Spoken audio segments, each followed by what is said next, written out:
can finish getting paid and see what happens next. Be honest with you guys. How serious was the retirement thing? And Oh, it was serious as hell. I mean, it's super serious, and it's still on the table.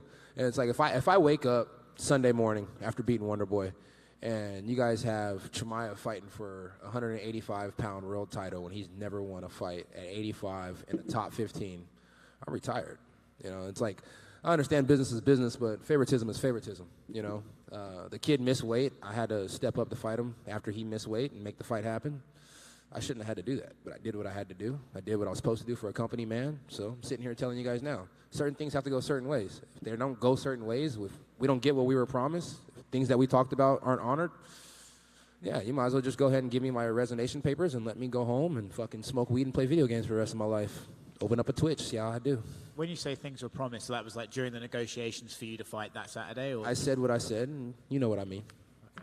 Is it just about him in particular, or is it just sometimes in the sport you see guys getting opportunities that aren't necessarily fair? Just in the sport. Like, it's like, I remember when you guys remember I was bitching about the video game about a couple years back, right?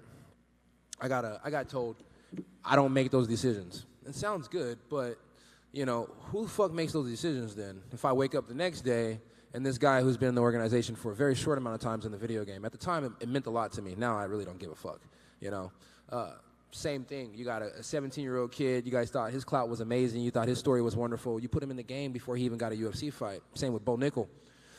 It's just certain things that just don't make sense. At the end of the day, if we're here and we're here to be fair and we're here to be even, everybody should have a fair chance. We're fighters. We fight for what we want.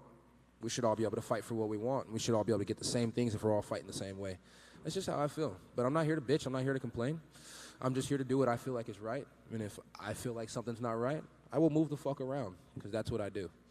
And it's an interesting thing to discuss. I'm curious, was this something that you always felt and you were just like, no, or is it that last fight kind of put things into perspective, like, damn, people get favoritism here? I've always felt like this, but at the end of the day, I'm going to do what I'm supposed to do as a company man. But that being said, you can only work for somewhere for so long before you start to feel some type of way. And I always feel some type of way. I just keep my mouth shut.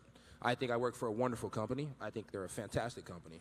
I just think that sometimes things get done, probably not intentionally, just probably because it makes sense business-wise. But then for us fighters who are a part of the business, we get stooped on, we get fucked, and we tend to feel like, God damn, why did we get done like that? So maybe I'm just finally feeling like, why did I get done like that? But that being said, I'm not fucking complaining. I love where I fight. I love how much money I make. I love how often they let me fight. I don't have any true complaints. I just don't think that if I'm putting in this work and the next guy's not, he should get more than me.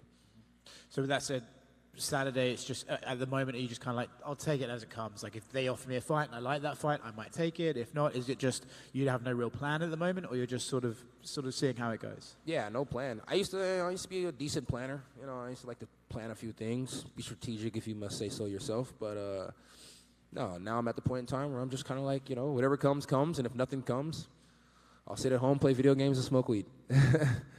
The fight itself, how do you see this fight going? I know Wonder Boy is a guy you kind of wanted to fight for a while. How do you see the fight actually playing out on Saturday? Man, I've had plenty of visions on how I see the fight playing out, but ultimately the vision that just keeps staying there is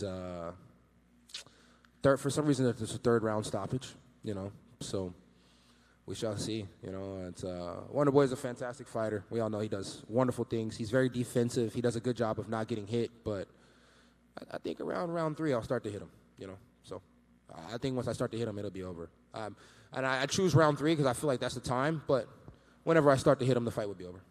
Did I see you just challenged Henry Cejudo to a grappling match? Yeah. Like you said, fun things, and that's a really fun thing. We were having a little back and forth the other day. I thought me and him were cool. He said he's reaching new heights, and so I said heels, and then he started talking about my wrestling. So now I'm up here thinking, and I'm like, you know what? A couple of my fans had a good point. I was picking on the only wrestler that I probably can beat. Me and Henry probably walking around the same weight right now. He's probably like 200. I'm actually probably lighter than Henry Cejudo right now. Think about that. I'm lighter than the 125, 135 champ. Yeah, I would knock Henry Cejudo the fuck out. So good thing we're not striking. And if we're grappling, I mean, he probably would throw me, but just jiu-jitsu, it's like if he doesn't stay away from these chokes, I'd probably choke his little ass out. You've never seen a bowling ball get submitted, and I can submit a bowling ball, It's like I'll squeeze my legs around that belly and make him pop. That boy will be shitting tamales out his ass. About time I got some laughs. There we go.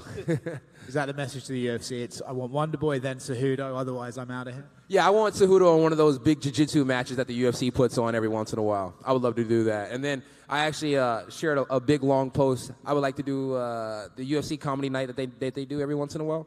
I would like to do one. I'd like to have Jamal Hill there. I'd like to have Derek Lewis there, Kevin Hart, Mike Epps. We could have Snoop Dogg be the commentator or a judge, Dean Thomas, Aljamain Sterling, and we do it in February too, Black History Month. You know, it's a lot of black people being involved in there, and Chael Sonnen should be the one that announces when we come out, because and if not Chael Sonnen, then Mike Perry, because he's really black, for sure. Of course. Shout out Mike Perry. Have you ever done stand-up before? No, not at all. But, I mean, I sit down and crack a lot of jokes all the time anyways. So, I mean, every fight I'm kind of standing up and joking. So, might be stand-up comedy a little bit there. Anything else? That's it? All right, sweet. Oh, what's up, my guy? The Alex Pereira fight with Israel Adesanya. Two strikers that turned into a grappling match. Any chance it turns into a grappling match like that? When did it turn into a grappling match? They shot for a few takedowns. Majority of that fight was contested on the feet. It also ended on the feet. You Brazil or no? No. No? See, that's why you're not fucking saying it how you should say. Alex Pereira knocked the fuck out of Israel Adesanya, and the interviews are over. You got one? No? Oh, good. I'm glad he agreed with me. And please, guys, please don't put these Monster water bottles up here anymore. And can we get a wireless cord? Because I'm about to bust my ass.